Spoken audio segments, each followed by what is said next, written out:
from Ricardo and his other colleagues who were here when we had weekly Brazil conferences during the pandemic. And so it's a delight to at least virtually visit Brazil in exchange for all the things that we've done together here. In fact, we were off to Hollywood the week the lockdown occurred on a Hollywood tour. I want to talk about, if I can switch over to the screen share.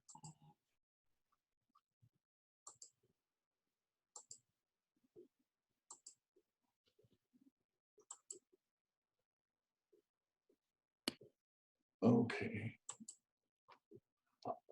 I want to talk about a paper that's been maybe in the back of my mind for a long time, but actually only came about in the last couple of years. And it dealt with the question of how sophisticated are voters? How well are voters able to choose? And I came up with this three groups: Hooligans, Hobbits, and VULCANs, not on my own, but from Jason Brennan, a professor at Princeton. And Brennan wrote that there are three types of voters. There are hooligans, who are kind of like soccer fans, who are embracing their team without question, are rowdy, loud, and obnoxious. Then there are another group of voters that are like hobbits. They're kind of passive, not very engaged. They might be nice people, but they're always in the background. And then there's a last group of voters that are like, well, I think like Brennan thought he was, a Vulcan, rational, thoughtful, and deliberative. And his argument was that most of people in modern democracies are either hooligans or hobbits. And there's far too few Vulcans. And a result of it, he was kind of critical about whether democracy can and does work. And in fact, the title of the book was Against Democracy.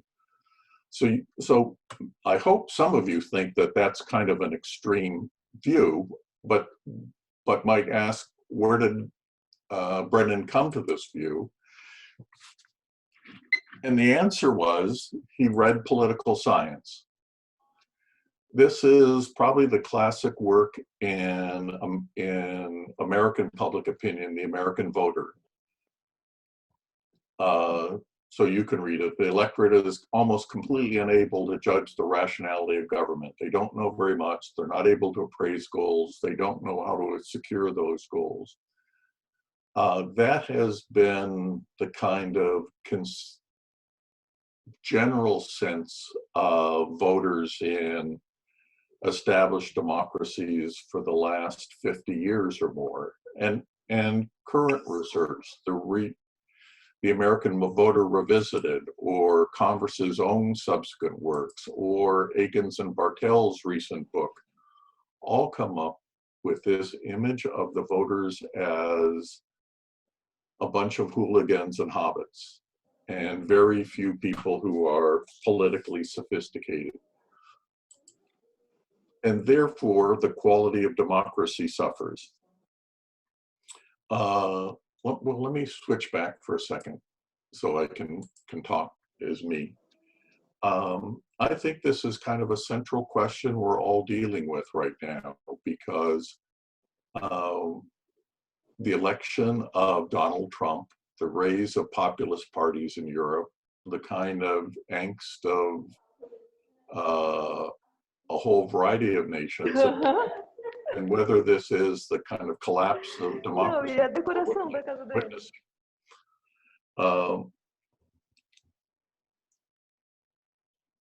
I want to think eventually about what are the consequences of this if this is right. It means that people aren't getting the governments they want. It means that if people don't know and they're picking randomly or on partisan basis, elites can figure out that they can do what they want, and maybe Brennan is right. But when I got to that point in the discussion, I guess a discussion with myself, I thought, I'm more optimistic about the democratic process, and that's what led to what I've been doing. Let's see if I can go back. Yes. So I thought the answer to this question, or a better way to choose to evaluate the public, is to think about two different things. One is looking at voting as a process. And, you know, all the people that have written on this topic have been academics who give courses and grade course exams and evaluate students. And maybe not unsurprisingly, they think voting is like taking a course exam. Voting is, you have to study and you have to be informed, you have to be engaged, and then you sit there on election day or on final exam day and make the right choice. So it's a way of thinking about voting choice by the inputs and how people decide and the quality of decision. When I first raised this maybe 10 years ago and talking about elections with students in my courses, and gradually evolved to thinking about it in a different way. That maybe we should look at voting in terms of the outcomes. The voter a good voter, a good citizen, would approach elections by saying, I want to make the right choice. I know what I value. I know what I know, but I probably don't know enough. How can I make the right choice? And I came about this as a little side tangent. We would talk about this, and the example came up in our class of, if you want to buy a flat screen TV, how do you know which one to buy? Go to the big TV store and there's 40 or 50 on the wall. And the students started talking, and one said, well, I would look at Consumer Reports. And I asked the student, do they actually ever look at Consumer Reports? And they said, well, I'm always too busy. Other students said, I ask my friends, I asked the salesman. One of the other students said, I'm a salesman, don't ask salesmen because they are biased towards you. And what came about was they were probably more interested in buying a good big screen TV than they were in voting. And the way they came about it was to have other people help them make the right choice, other sources. Sometimes it was brand loyalty. And the judgment should be, did each of them walk out the store with the TV they were satisfied with? And by and large, the answer was yes. So if we think about outcomes, judge me by how accurate my choice is, how much it reflects my views, rather than did I study up for the exam and do I know all the true and false answers on the questionnaire. It's more like an open book exam where you can get all the help you need if you get the right choice. That's what's important. So I wanted to test that, and I think it was untestable until recently. So VULCANs and nerds are probably on the left side. Almost everyone who isn't a political scientist is on the right. So to do it, you know, if there are graduate students watching, this is a wonderful time to be a political scientist because we have so much information. We're a field that was rich in philosophy and theory, but we didn't know which philosophy and which theory was correct. Now we have data that was unimaginable and evidence of diverse sorts that was unimaginable when I was a graduate student. And this study is based on the 2014 European election study, which asked people what issue positions they took, and then asked them in a parallel way on the Chapel Hill Party Expert Survey, where experts in each country position the parties on the same issue scale. So this is one of the few cross-national studies where we're able to look at what parties represent and what voters want and see the direct match between the two.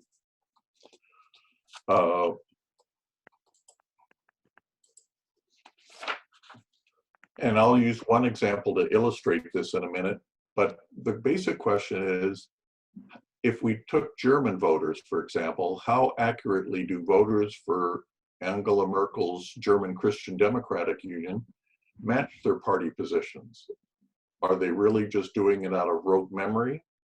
Or are they thinking about what do I want and what do they offer and making the right choice? So these are the issues I had, and I put these, we'll go through briefly.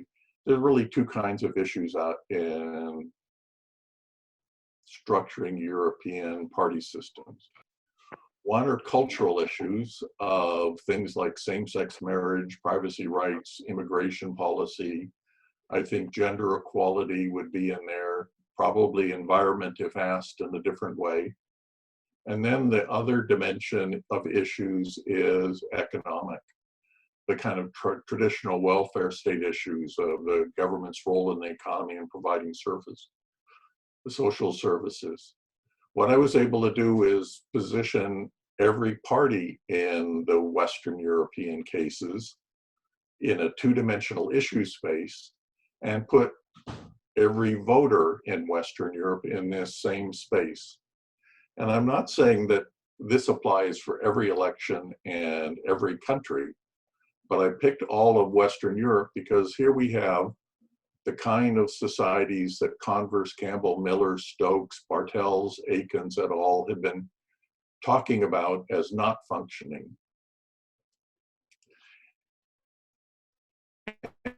And if we look, people have looked at voter party agreements at an aggregate level.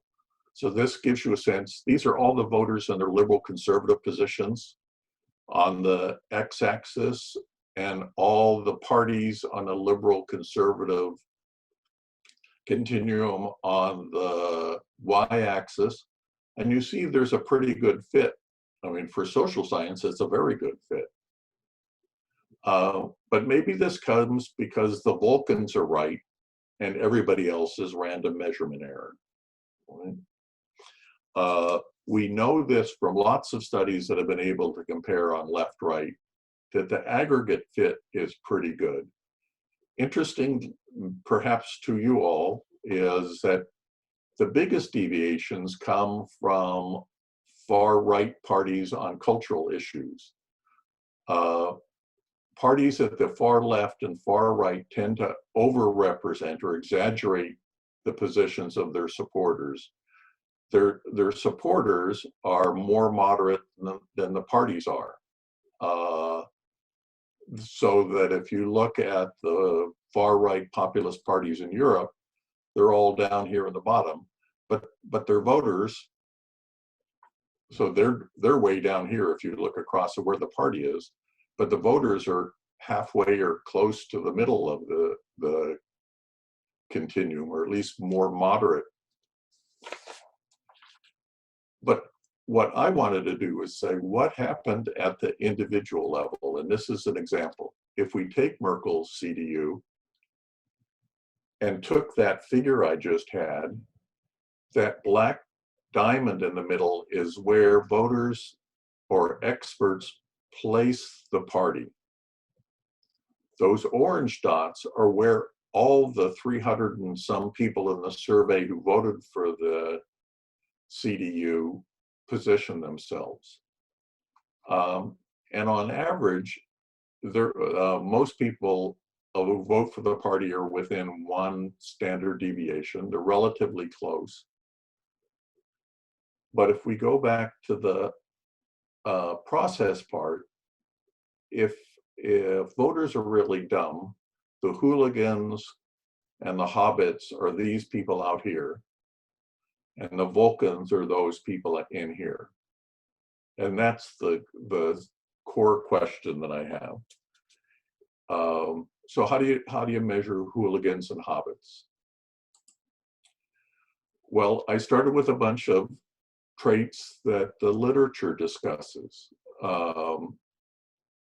Are the better educated able to make better choices? Be closer to the party than the less educated? Are the more interested? The survey had a political knowledge battery. Are those who have higher political knowledge?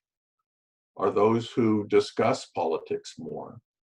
Are those who are using the media to get information about politics more often, are they more accurate? And last, because everybody does something with party ID, the strength of party ID. And then the paper gets into the weeds, and I'll skip over it here, but there's also the question, is this a function of the party itself, its own position, its size, its age, its ideological family? Is this a function of electoral systems? Do voters in Britain with 2.5 parties make a worse choice than in Sweden, where they have 10 party choices, or Netherlands, where they have 15? Or is it clarity of party choice? But what I want to do today is focus really on this. So this is the payoff in one case. It gives you an example of how I've approached process. One of those round dots or blue squares is the most interested voter, the person who says, I'm very interested in politics. And the other one says, I'm not at all interested in politics.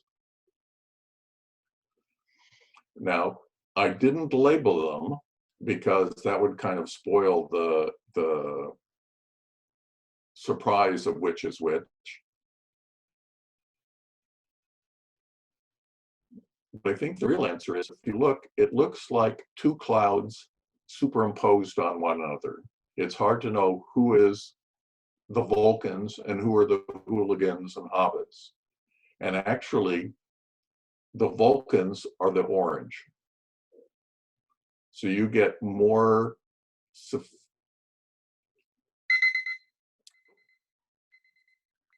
my reminder to come close to the end. Some of the biggest outliers are the people who are most interested in politics.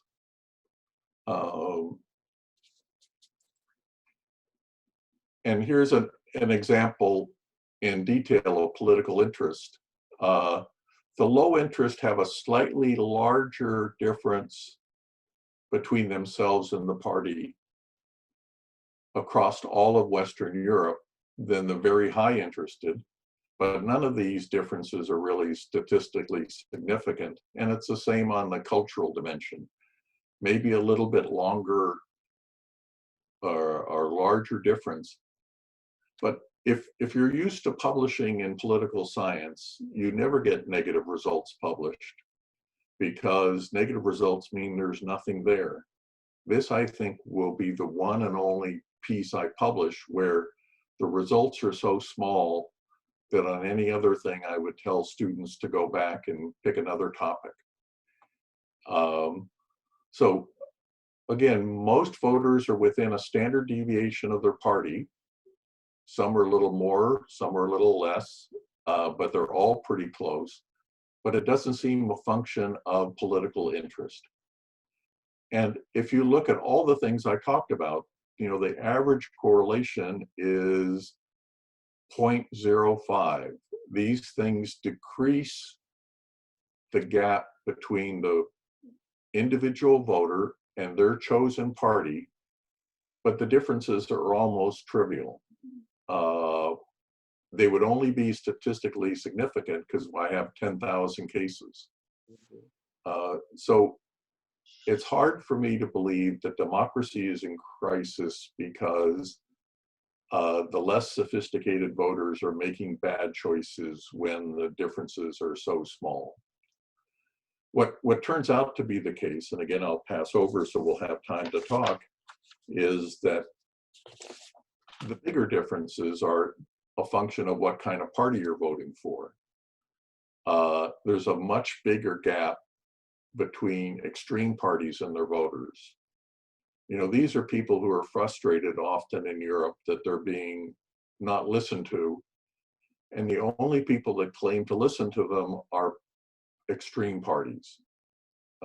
People who are concerned about the deindustrialization, the kind of, in the United States, we call them white blue collar workers. The size of the party, the year the party formed, the number of parties in the system have stronger effects generally than the characteristics of the voters. So what makes a difference most in the accuracy of choice is where you live rather than who you are. The difference between the Vulcans and the Hobbits, for example, in their accuracy of choice isn't statistically significant. So let me conclude so we have a chance to talk. So what do I take away from this? Well, first, I showed this to Marty Wattenberg, my colleague in political behavior here at UC Irvine. And Marty's comment was, you did something wrong with the data. This is impossible. I mentioned Marty because he's not alone. I had lots of people who raised this. That can't be the case. I think well, that led me to go back and redo it again, analysis again, and do the analyses again, and do them with different data. I think the findings are real as much as my expertise can probe them, and not an artifact of one election, one set of parties, and one can actually find strains of this in the prior literature, but people would usually say, I didn't find anything, and so they skipped over it because nobody's interested in negative findings of non-findings. So my conclusion is that all kinds of voters in the end of the process make pretty good choices, whether they're hooligans, hobbits, or Vulcans. They're not perfect choices, and maybe the choices are because the issue battery isn't complete and it doesn't have their issue in the 8. If we asked more issues, it should get more and more accurate. As we explore this with other methods, we should get more and more precise. But the bottom line is that citizen traits only modestly influence how well people are able to pick a party that represents them. If you think for us, if let's say, well, my spouse is as interested in politics as I am, but let's say one spouse is interested in politics and the other isn't. They know your values. You can ask them about who do you vote for. When I wanted to buy a flat screen TV, I found a nerd and asked him who I should purchase from. You can watch things on TV. For the TV, you can go to online reviews. The problem isn't that people don't have enough information. The information we're exposed to when we search for it is voluminous. And the nice thing about elections is it's like buying something. It makes us think and look and collect information and make decisions. And party traits, where you live, is more important than who you are and how accurately you can find a party that represents you. You know, the representation gap is bigger in places where there are few party choices and other factors of the nation. But let me leave you with maybe a last more contentious point for the professors in the audience. I've started to reflect on whether part of this, and maybe I should back up. Warren Miller was on my dissertation committee. I think the world of Phil Converse. He's one of the smartest people in political science I've ever known. So I don't mean to take this critically. You know, when we were graduate students, there was a line that if you disagree with Phil Converse, then you're probably wrong. So that was kind of the nature of our graduate student colloquiums.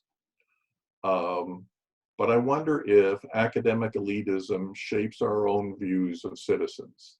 If you listen to economists, they're frustrated that people don't know everything about markets, that they don't understand how markets work, and they don't understand this and that. If you listen to geographers, they're frustrated that people don't know how to pick out every country on a map. Maybe we have too high expectations that we want them to be like us. I sat in a physics class a couple of years ago, and the physics professor was amazed that everyone in the class didn't know it was the International Geophysical Year. Now, I think the only people who know are physicists or members of the Big Bang crew. Maybe our expectations are too large. We also choose the issues that we think are important to voters rather than asking voters what issues are important to them. And therefore, we miss a lot of things. We ask a large number of questions that are important to middle class, upper class, well-educated views of the electorate. And maybe we miss some of the things that motivate people. We grade voters like they're taking an exam in our course. And that life is not a closed book exam. Life is really an open book exam, where if you ask people, what have you learned in the course, you would find much richer depth of understanding than if you ask them answer these 20 multiple choice questions I picked out for you. So with that, I want to thank Ricardo for inviting me to Brazil, and I'm done.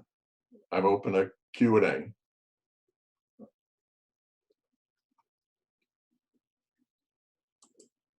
Okay?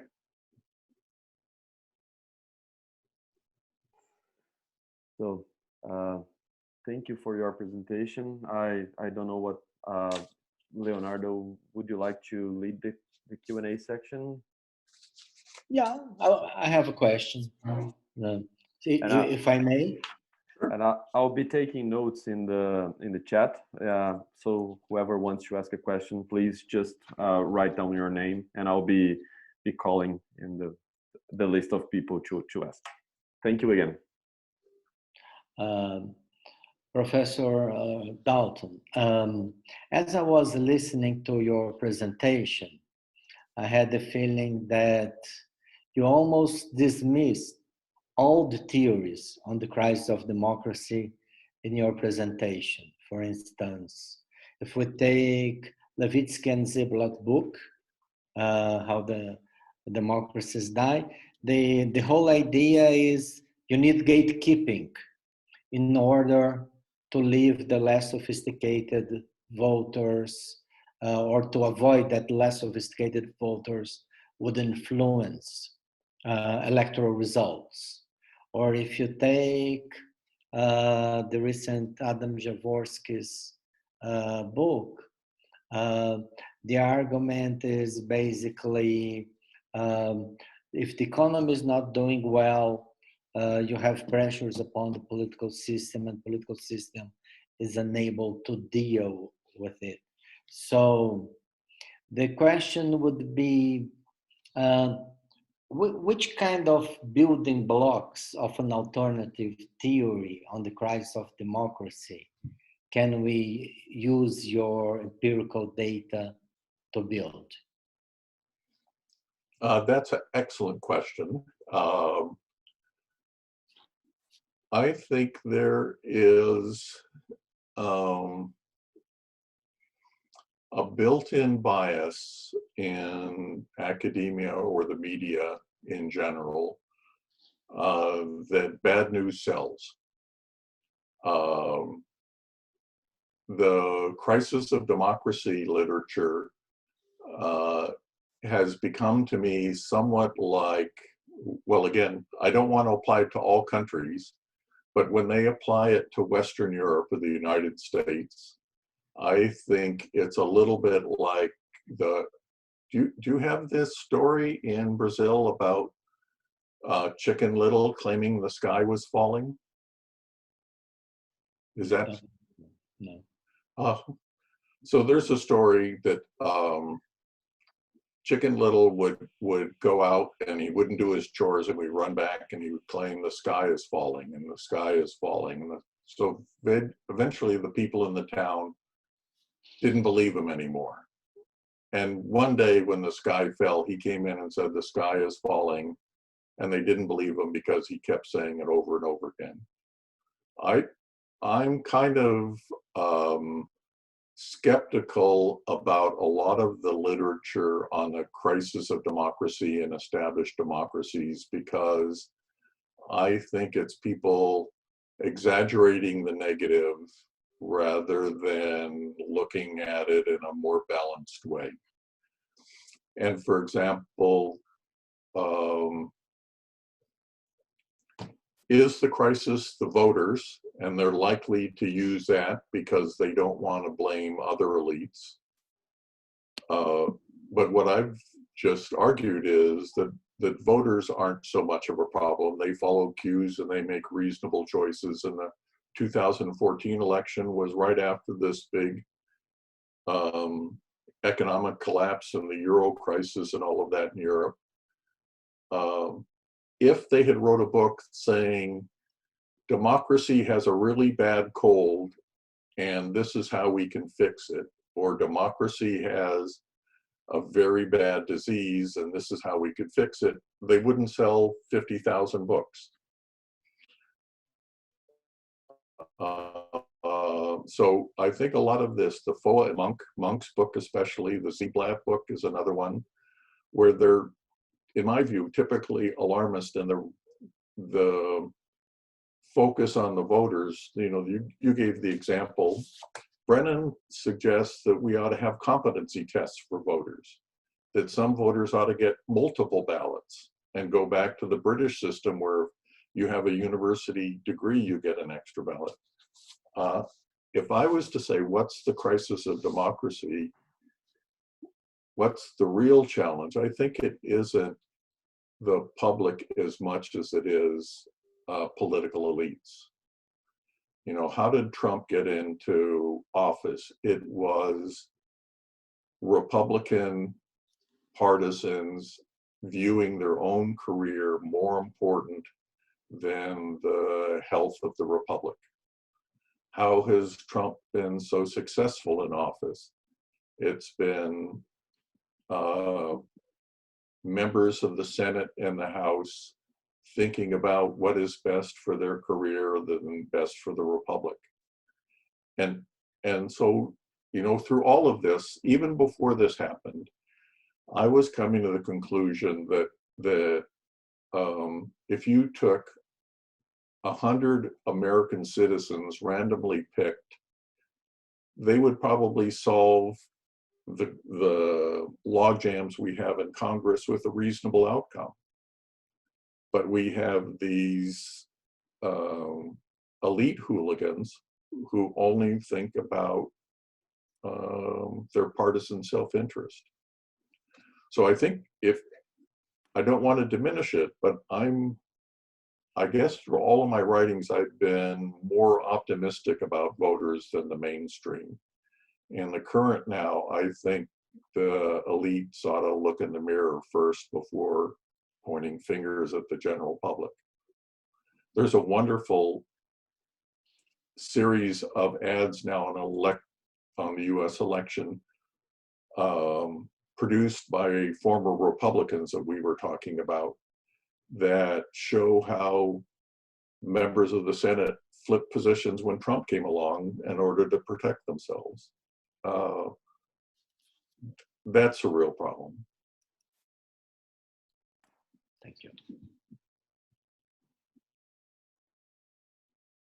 So we have a few more questions coming, and some people asked me to read the questions.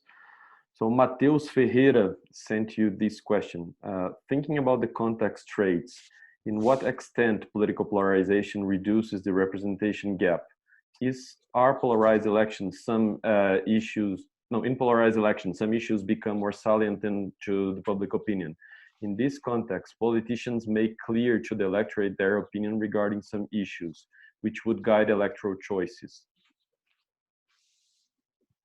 And would you like to have two questions at once, or how would you rather?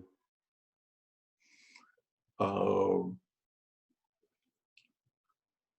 let me answer that, because Okay. if I try to do two at once, I might forget it. Okay.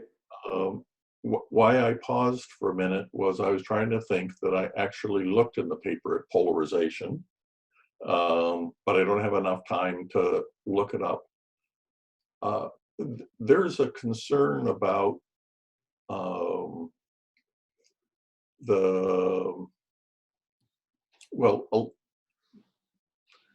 there's a supply-demand relationship between voters and parties.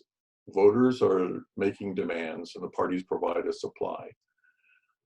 I finished another book recently called Political Realignment, and what it did was track the evolution of West European party systems over time.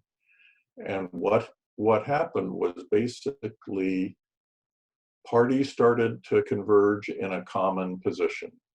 Social Democrats moved away from their historic union working class base. Parties realized that more middle class voters were entering the electorate. And I think part of the recent polarization of parties is because that created a space where new parties could form. To tap into unrepresented voters. Probably the best book I've seen on this is Evans and Tilley's book about electoral change in Britain. And they conclude by saying the problem arose with the populist movement was because those voices weren't getting any representation. So I think polarization offers more choice, gets people more connected to a party that represents them. But if those are only the more extreme voices, then you get these far-right parties where a French working class person who lost his job, who has insufficient benefits, gravitates to the National Front and might not agree with their extreme policies. So it's a very complex, it isn't a yes or no. It's kind of how all of the pieces in parties in this political space move. And what I expect will happen is the same thing that happened with the Greens. When they came into European party systems, they were considered far extreme. They moderated, they broadened their views, they got a broader public base. And today the Greens are the second largest, last time I looked, the second largest party in current German public opinion polls. I think one would expect that the early far-right parties will be seen as too far-right and other parties will come along.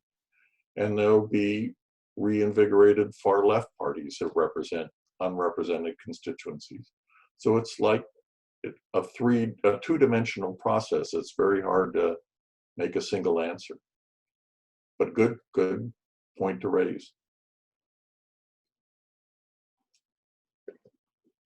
I haven't been able to lecture students, so I'm probably talking too long, because I have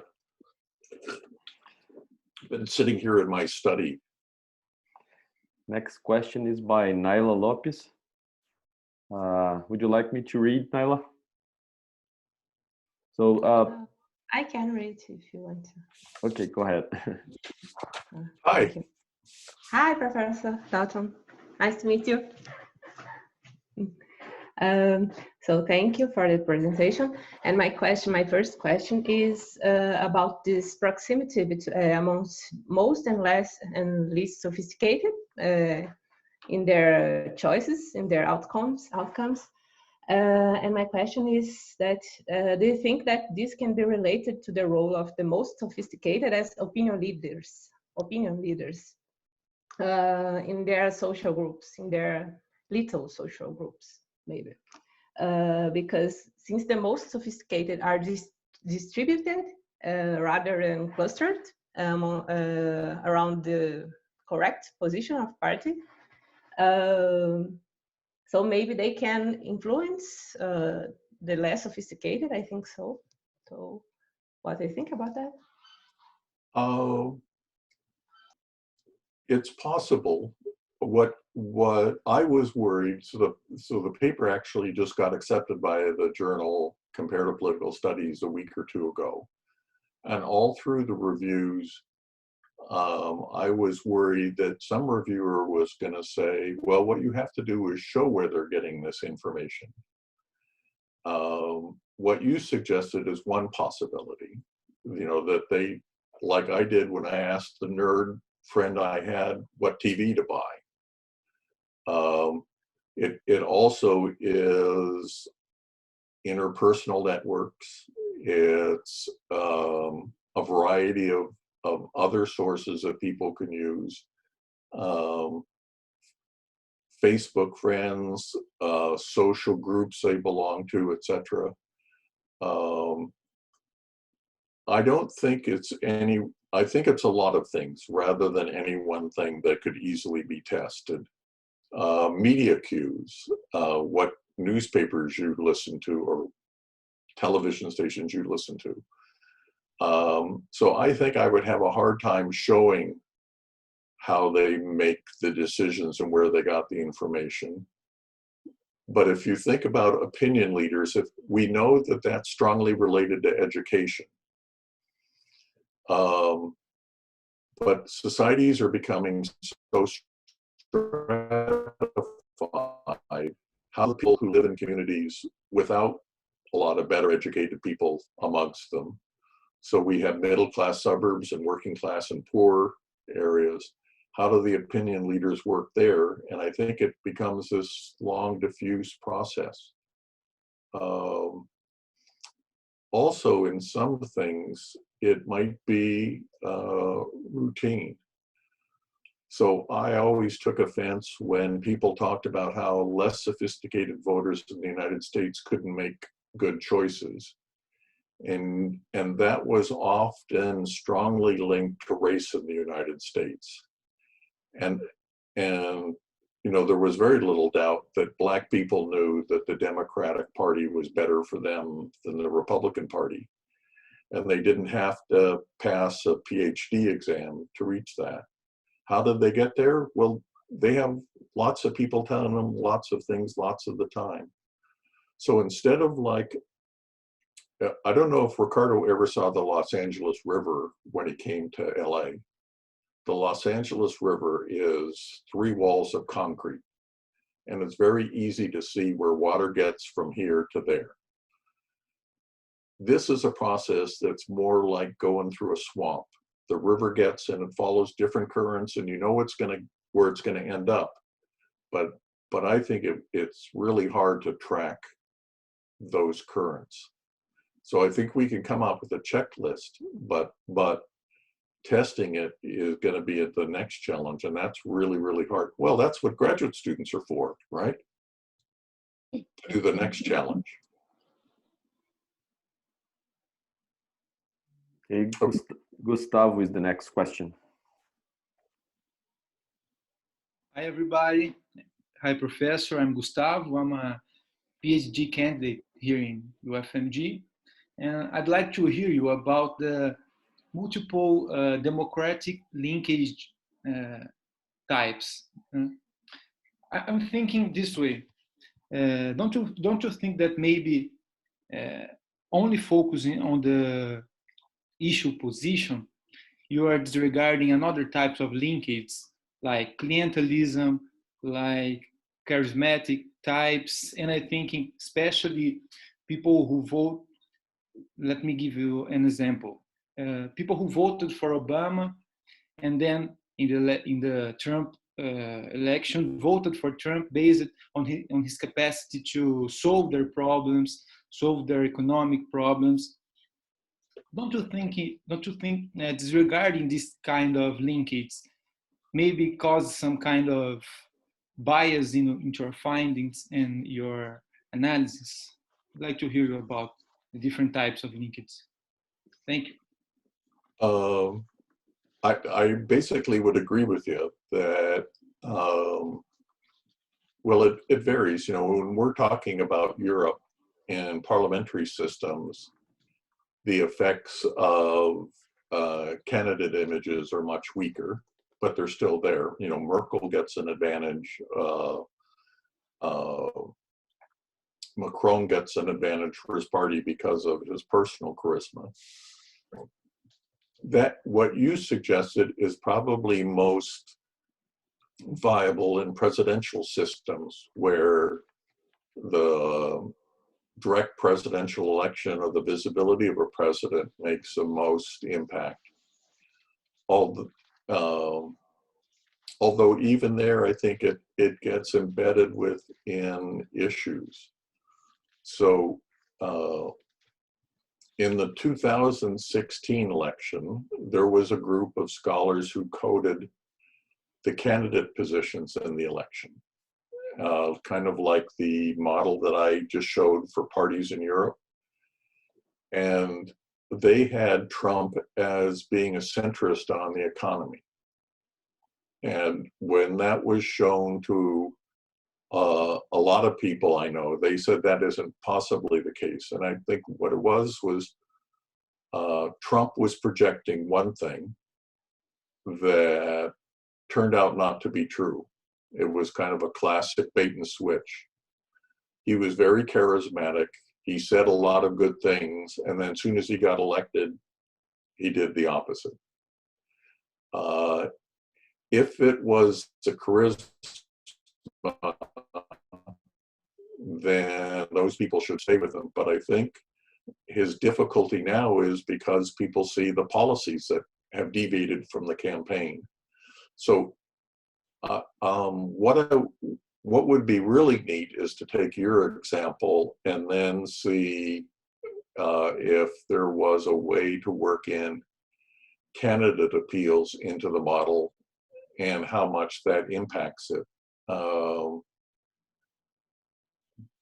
But again, that's another really difficult thing because of endogeneity.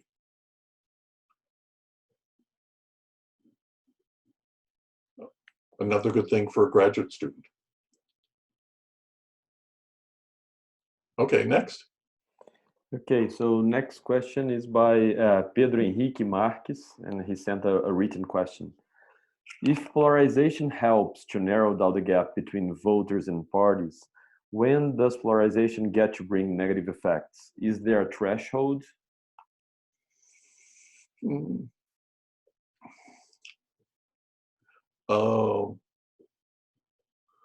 Well, one has to assume that one of the requirements is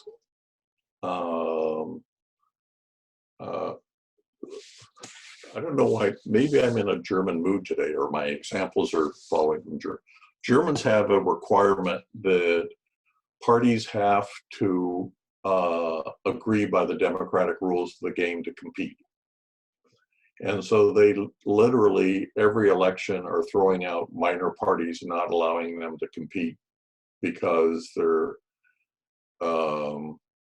political history makes them more sensitive to that.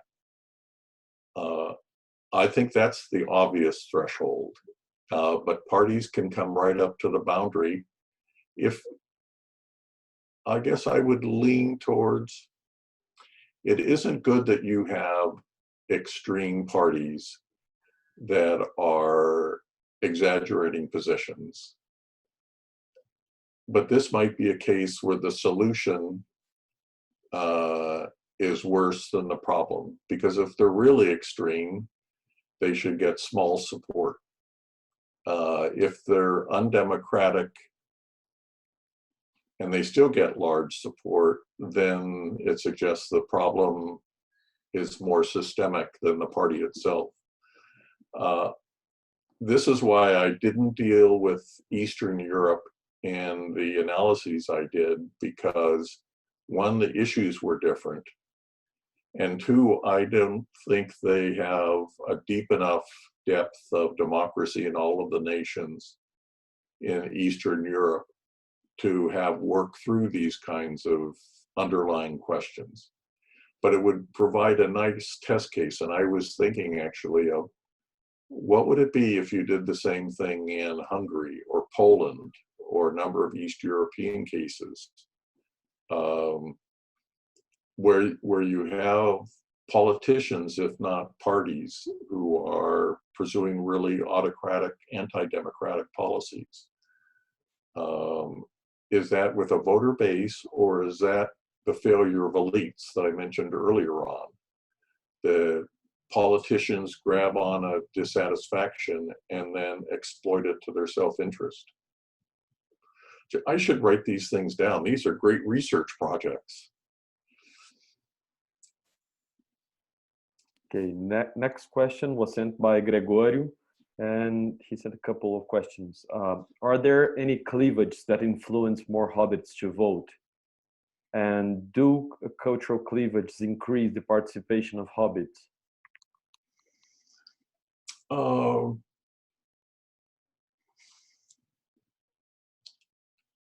So every country in at least the northern established democracies struggles with turnout. And it's I assume most of the people that are signed on now are millennials or whatever it's called in Brazil. The biggest problem is, I think, not hobbits, it's with the millennial generation. You know, the turnout among millennials has been extremely low, and even the increase in the last election in the United States, where it went up, it only went up as much as it did for old people. So I think it's not hobbits, and I think there's a problem with young people being turned off by partisan politics, and they participate in other ways. Young people are in the United States, where I've looked most closely in a recent project, are just as interested as old people in politics. In many ways, they're just as active, but they do everything except vote. And that's a real puzzle that no one has quite solved. How do you convince more young people that you wouldn't have to protest if you had shown up at the last election and voted for the other guy? So I think education is a difference in turnout, but I don't think education is quite like hobbits. I think hobbits are more like independents, who just might be politically active but stay home from election day. How do you get, well, you got a bunch of young people here. How do you get young people to vote more? We have compulsory voting, so it's... Oh, do you? Yes. And what happens if they don't vote? There is They are fined. Huh? They need to pay a fine. Really?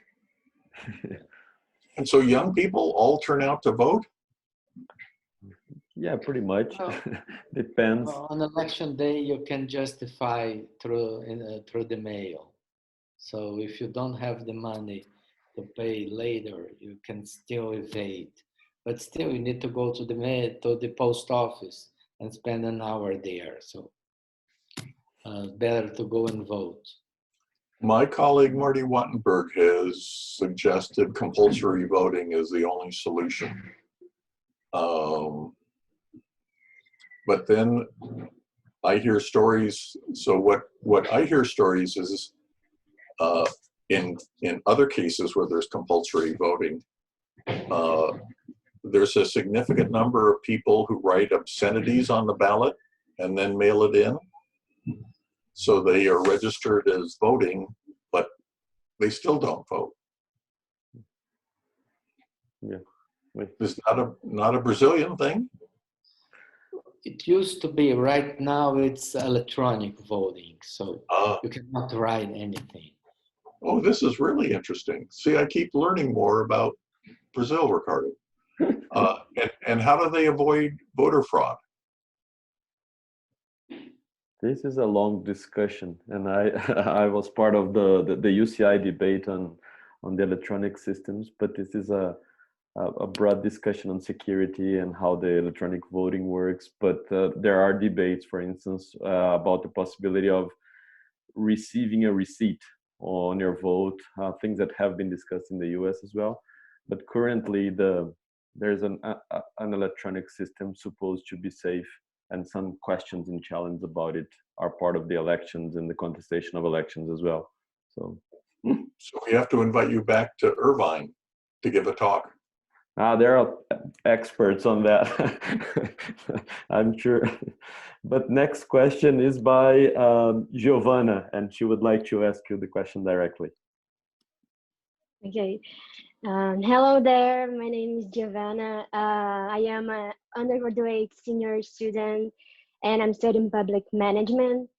And I really like the way that you kind of split the electoral, the voters. And it reminds me of the Plato theory of soul that he split like logic, Timos and arrows, and it's kind of reminds me that.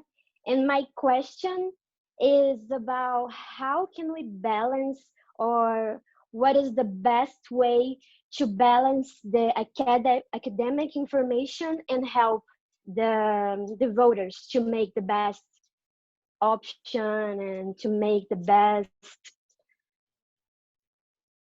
to make the best thing to the democracy.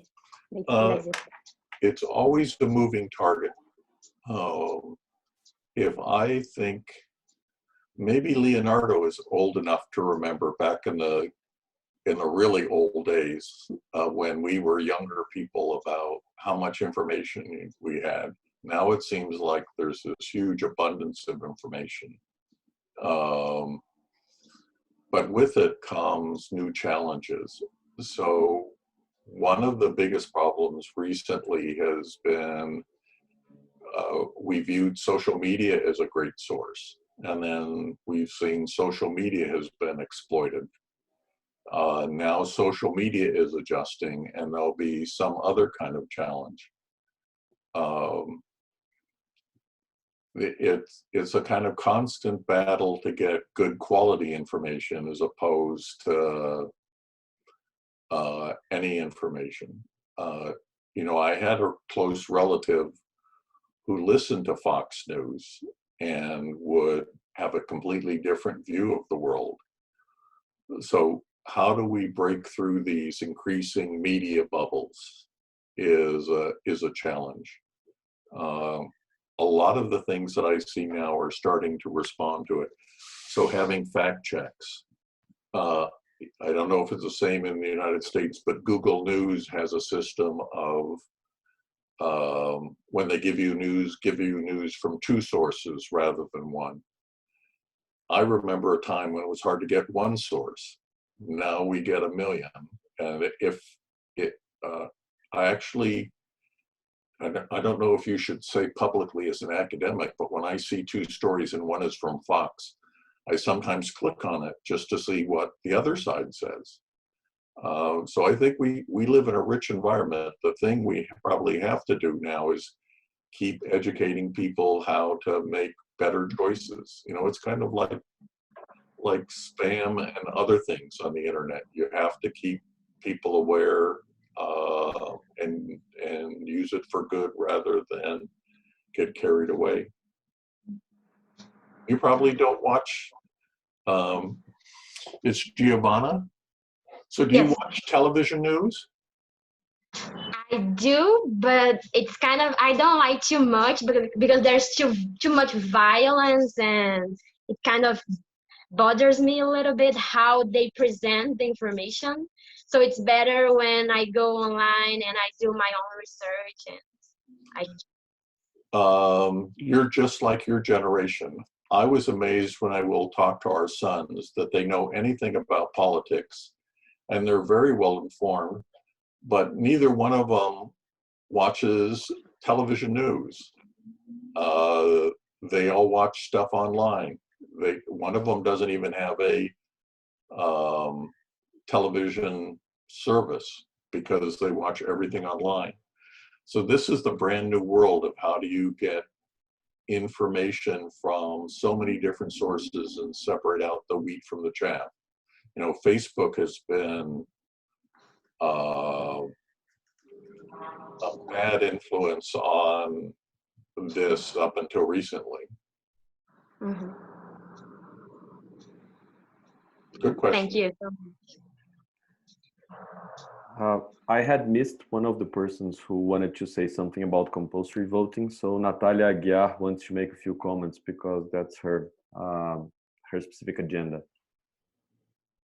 Hi, thank you, Ricardo. It's actually not a broad comment. It's just because it's my subject, and I study exactly the relation between compulsory and voluntary voting and the quality or the idea of quality of voting.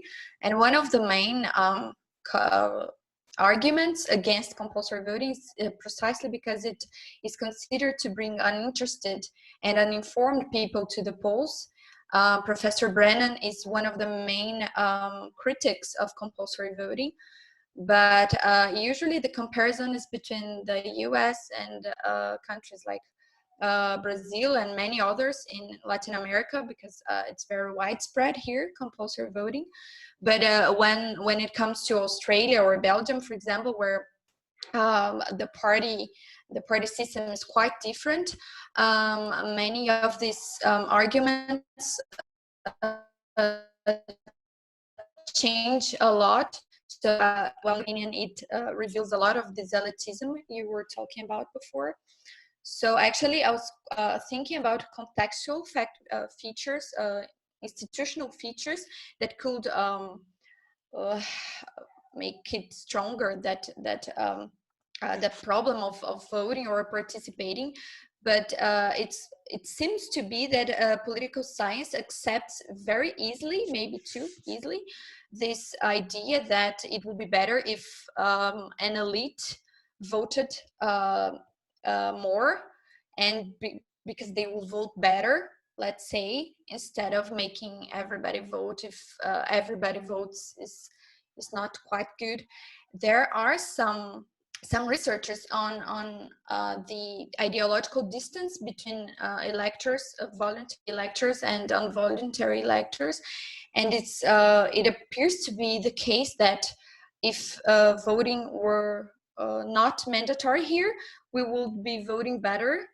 I mean, not here in Brazil. I mean, if voting is voluntary, people can vote more ideologically, but I'm quite not sure about other institutional features like related to party systems and the whole normative idea of electoral quality. That's my big comment. I'm sorry. So first, if you have a paper of yours that kind of summarizes or is a good example of that, could you email it to me? Yeah, definitely. Not mine, but I can. Yeah. Because I never thought of it until now, but we have cases in Western Europe of compulsory voting where that could be directly tested with this elite or party and voter data combined. There's also now the expansion of chess and other party surveys to Latin America, so that if there was a coordination between the people who do the public opinion surveys and the chess group, that could be replicated across Latin American countries. Or maybe it gets done through the Vanderbilt surveys or the Latino barometer, where you could look at voters and parties on the same issues and see whether compulsory voting brings in others. So if you don't find big differences between compulsory and voluntary, that would be another indicator about the general patterns I've been finding. So if you don't have my email, Ricardo has it. And anything you send, I'd love, well, do you write in English? Yeah, I write in English. I'm also learning how to use Google Translate from Portuguese to English. So if you could send me something, I'd greatly appreciate it. Yeah, totally. I can send you something. So Thank you. no problem. Thank you.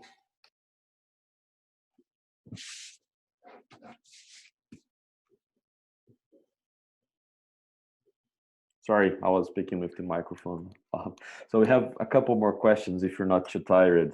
Lucas Veloso would like to ask a question. Well, I'm gonna try. My English is not very good. It's a pleasure to have you here, Professor Dalton.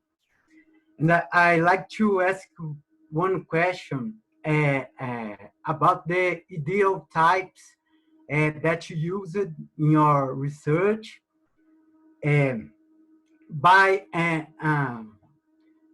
in the book Cultural Backlash by Pippa Norris and Ronald Englehart. They point out that sociological variables such as education, gender, generation, millennium, X, Y, are very important to explain the recent alignments of a group of European and American populations with the extreme right, especially in view of alignment with certain policies like anti-immigration, anti-gender equality, and against other progressive agendas. What I try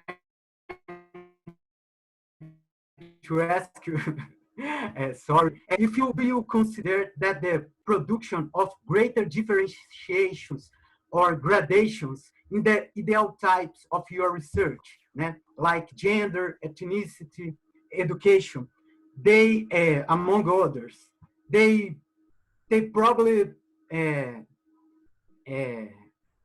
have the power to produce important difference in the results of your research. Do you think in consider these social markers in another research? And what do you think about the cultural backlash thesis and this relation to the crisis of democracy? Thank you, and sorry for the poor English. No, I've done German politics almost through my professional career, and every time I speak German, the conclusion is with whoever I'm speaking that let's speak English because my English is better than your German. So you made the extra effort. I appreciate it.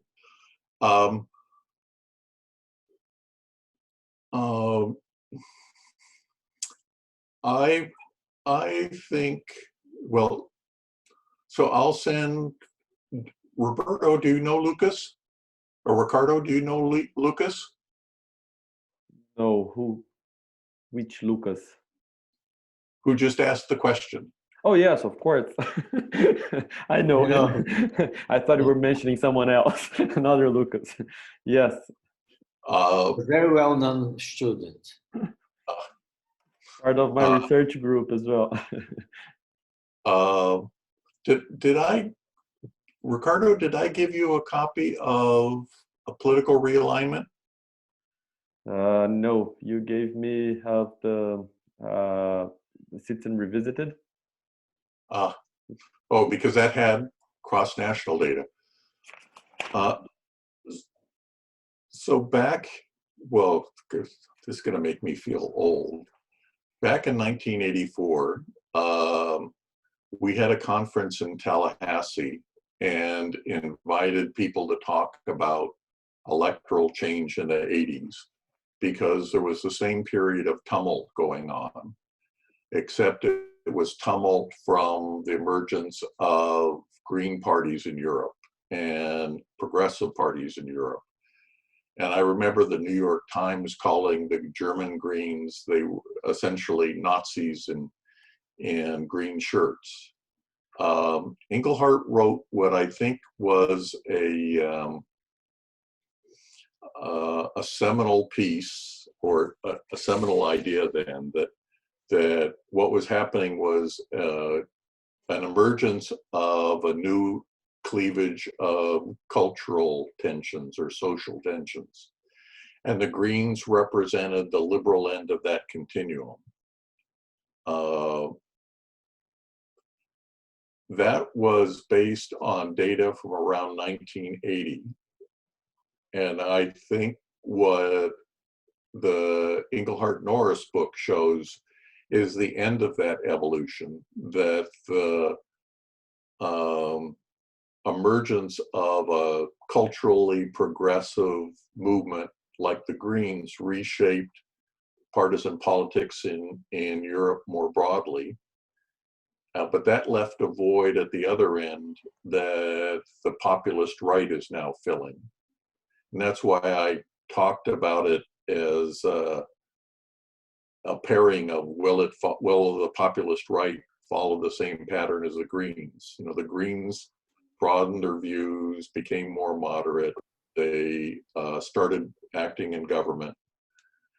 But they're at one end of the continuum and the populists are at the other. Why I think that, what I mentioned earlier is why I think the populists have done so well among the blue working class is they had no one to represent them.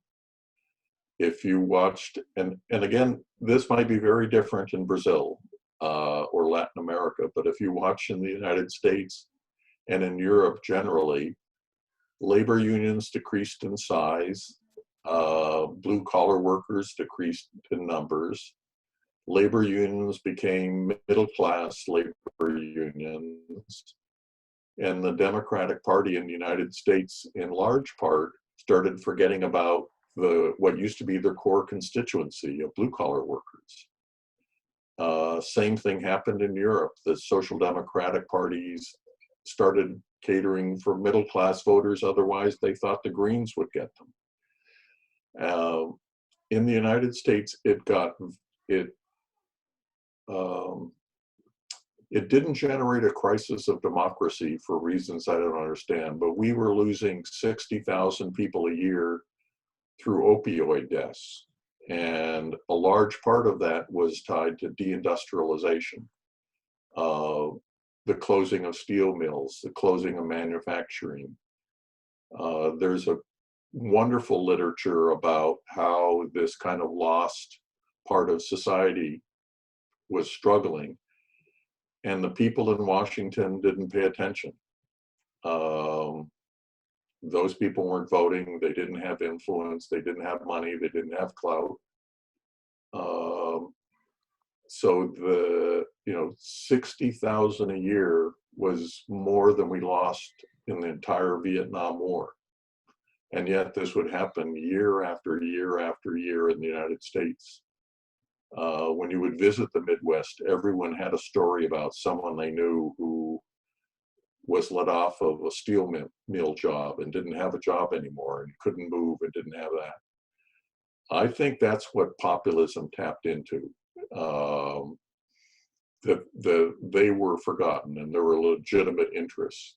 If democracy really works, I would think, for example, Biden is a Democrat who would be sensitive to that.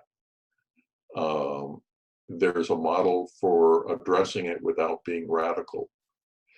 So if I'm allowed to make a pitch, if the library doesn't have a copy of Political Realignment, I'll send you a PDF version, because that's what I've been writing about. Or one condition: you don't share it with anybody else. Just with Ricardo and my track friends. Well, I'm not sure about Ricardo. So, we have just a couple more questions to finish, and I think we could collect both of them, and then you can say the final words. So first, Felipe Esdras would like to ask you a question. Good afternoon, Professor Purcell. Hi. Can you hear me? Yeah. I don't know, I think it's afternoon in there as well.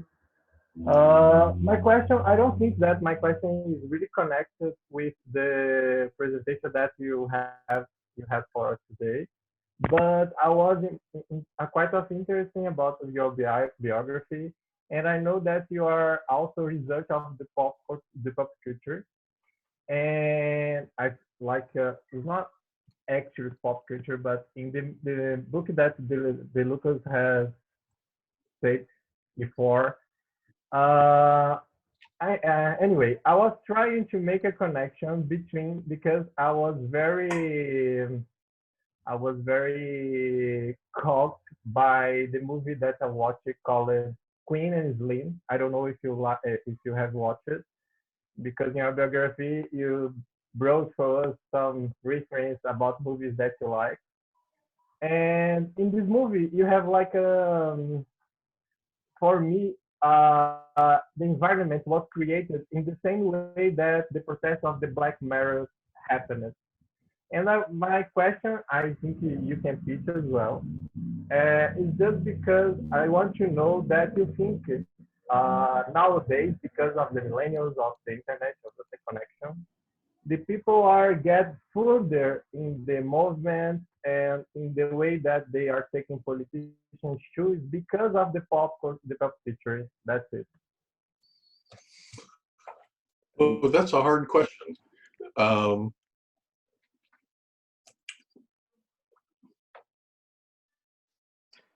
While you think, would you mind if I ask you the second one and then we wrap up and we finish? Okay. So the second one is a quick one by Luis Enrique, and he asked me to read. So Professor Dalton, would you include a kind of a voter like Dr. Smith from Lost in Space, who would vote based on many different kinds of fear? See, your introduction is coming back to haunt me.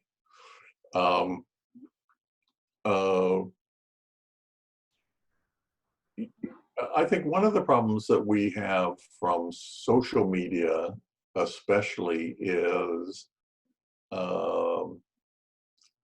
we focus on we look at individual cases, we look at anecdotes rather than broad patterns. Part of my interactions over the last year on Facebook have been when friends who I think are reasonable people generalize about politics based on some story they read, some anecdote. So I have a friend who's a chemist. She's worried that people don't believe in science. And then I show her the data that says scientists are like the second or third highest rated group in Americans' confidence. And, you know, politicians are down way out of the camera frame. Somebody else says Americans are becoming less tolerant. Well, most of the empirical data I see says just the opposite, that Americans have become more tolerant since Trump came to office. They become tolerant on racial and gender issues as well as political tolerance overall.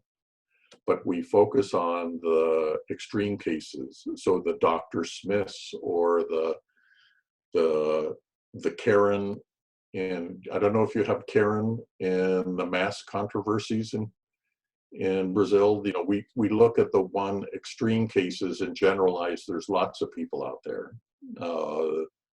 Another post I did was how many people believe in Bigfoot in America or all of these aliens land.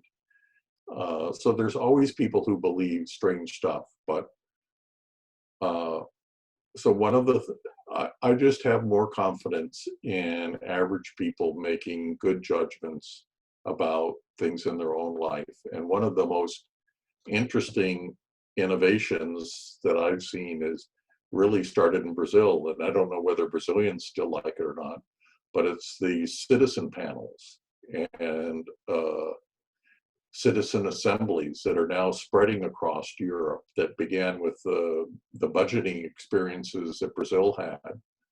But now Ireland has had several of these. And what they do is they get together 100 people randomly selected so they represent all of Ireland. They bring them down for several weekends. They meet with legislators, some legislators for weekend sessions. And then they come up with constitutional initiatives. And that's been a hugely progressive force in Irish politics, to do things that then passed with majority support among the public, but the politicians wouldn't have done on their own. So, I mean, it's another example, I think, that if you let people decide, they'll make reasonable decisions. And now I'm sorry, I forgot Felipe's question. Sorry, let me find it again. Just 1 second.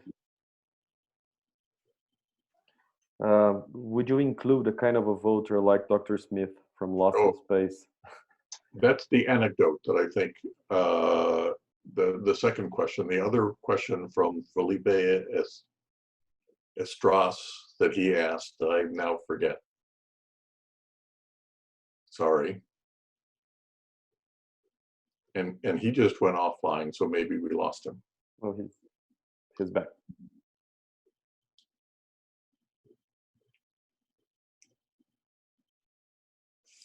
Felipe, can you summarize your question again? I forgot it. Oh, maybe we lost him. Actually, I was going further to your presentation and your article that you shared it was, and I'm very grateful for that. But I was just, just want to know your opinion or your pitch about how the pop culture are increasing, or if there's any connection between pop and the new movement that the millennials majority, I don't know if it's majority, but they are kind of lead the new movements in the streets, or if you think that this kind of pop culture are rebuilding in their minds the way that the people should act and how the democracy should embrace themselves. Because I was in quite of after watching this movie that I told you about, Curing and Slim, it's a movie that the things happen just the way that the Black Lives Matter movement happened in the United States, and then a few years ago, and now in the biggest movement nowadays. And then I think somehow this kind of this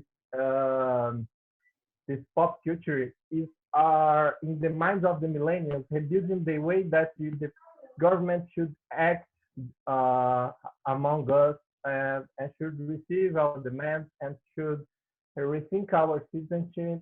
And I was trying to just understand how, if you can see some connection between the citizenship that the millennials are asking for and this new movement and the popular culture. That's it. Okay.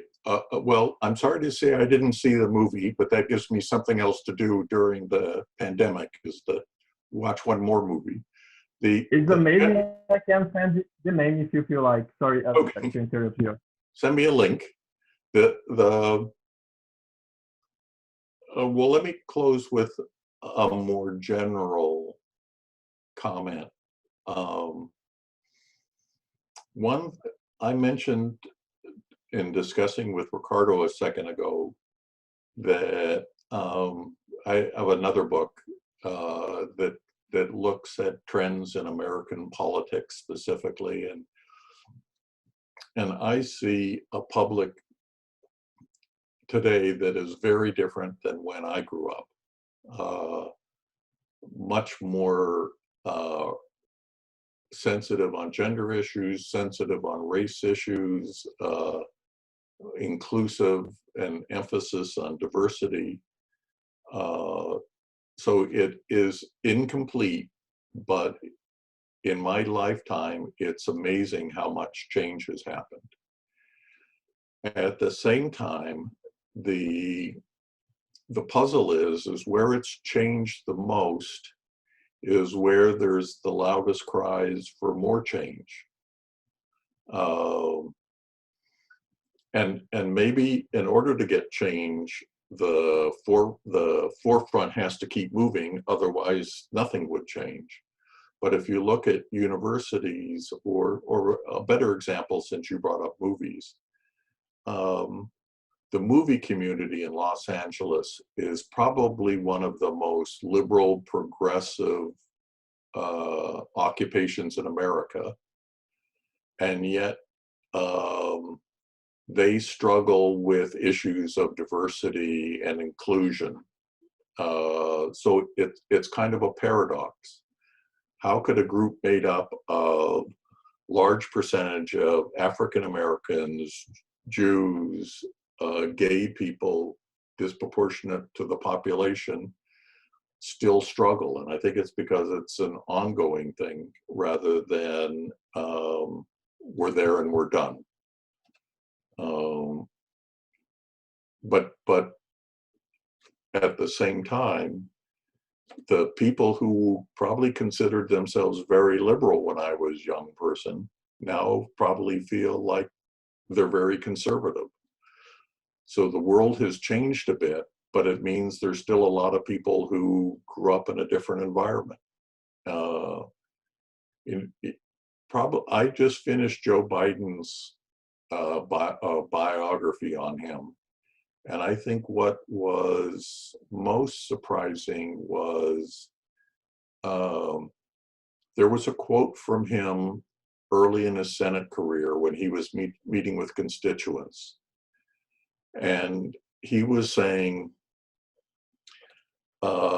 when some of my constituents say that they understand why there's despair in communities and that people do things that are inappropriate, like violence or robbery, out of desperation, that they can understand it when it's an African American or a minority community, but they don't understand it when it happens to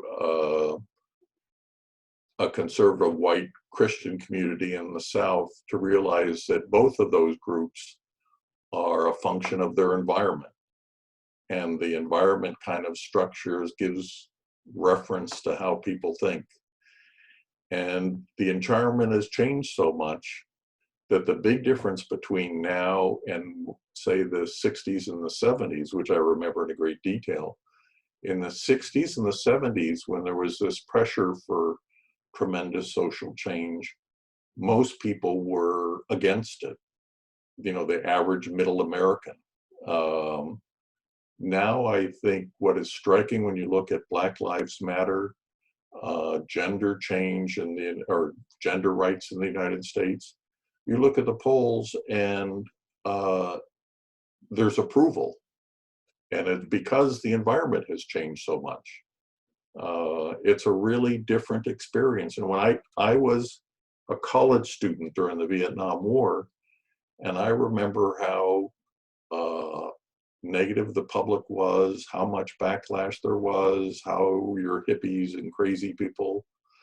Now those hippies and crazy people are us, right? And the world has changed. So thank you very much for listening. I hope I haven't ruined your afternoon or taken you away from social media. If Ricardo comes back, I'll thank him. I'm here. I just wanted to thank you so much. It's been wonderful, and thank you for your patience, consideration, and time. And I'd like Leonardo Brites to say the final words to finish the session. But thank you again. Just briefly, thank you. I would like to thank you again for this wonderful talk. I learned a lot. I think our students engaged a lot with your thoughts. So it was really a very productive afternoon. Let me tell you what Engelhardt taught me a long time ago. He said, it doesn't matter what they say about you, just make sure they spell your name right so it counts in Google citations. Okay, all right. Thank you very much, all of you. Thank you. Bye-bye. Bye. Thank you. Bye-bye. Thank you. Bye. Thank you. Thank you. Bye-bye. Thank you. Thank you. Bye. Bye. Thank you. Thank you, Professor.